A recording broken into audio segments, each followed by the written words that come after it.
Bonjour Jean-Paul Betbès. Bonjour. France, une croissance plate devant nous. Belle perspective. Belle, c'est vous qui le dites. En effet, le troisième trimestre 2023, 0% de croissance. Quatrième trimestre 2023, 0% de croissance. On commence donc 2024 plat.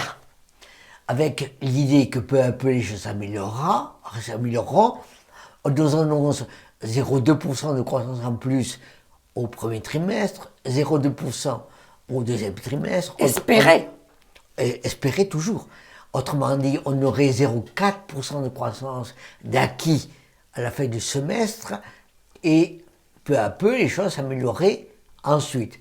Ce qui conduirait à 0,9% de croissance pour l'année promis. On n'est plus au 1,4%. On n'est plus du tout au 1,4% dont avait parlé Bercy, le ministre des Finances de l'époque, qui est toujours le même, avec l'idée que peu à peu les choses s'amélioreraient, mais on avait dit que 1,4 c'était irréaliste. Donc on n'a rien d'acquis et pas le droit à l'erreur. On n'a pas beaucoup d'acquis, ou très peu d'acquis, avec une situation qui est plus compliquée que d'habitude, avec une politique qui est évidemment plus compliquée et difficile en France, plus difficile en Europe, avec en particulier ce qui se passe en Allemagne, qui est en récession, plus difficile de manière générale géopolitique, avec l'ensemble des guerres qui arrivent partout, plus difficile au niveau climatique, au niveau géopolitique.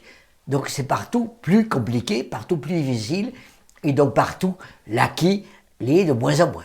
La moindre erreur peut menacer la reprise. Et effectivement, parce que nous sommes dans une situation où tout dépend plus que jamais de la psychologie des gens.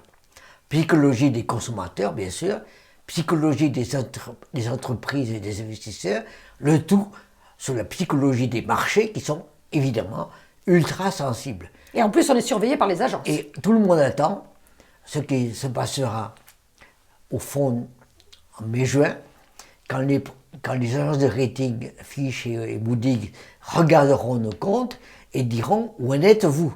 Vous avez promis l'année dernière de réduire les dépenses publiques, où en êtes-vous de la réduction des dépenses publiques? Où en êtes-vous de votre déficit budgétaire? Où en êtes-vous de votre politique de réduction des nouveaux endettements ?»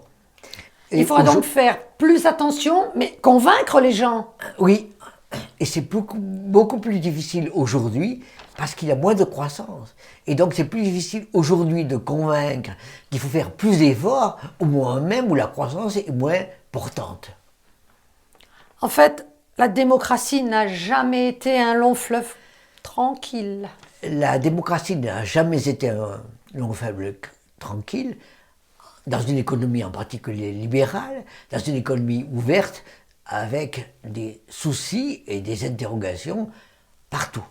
Donc aujourd'hui, il faut convaincre plus que jamais dans une situation qui est plus compliquée que jamais. Merci Jean-Paul Betbès. Je vous invite à vous abonner, je vous invite à liker, je vous invite à en parler, je vous invite à faire des commentaires. Donc je vous invite, merci.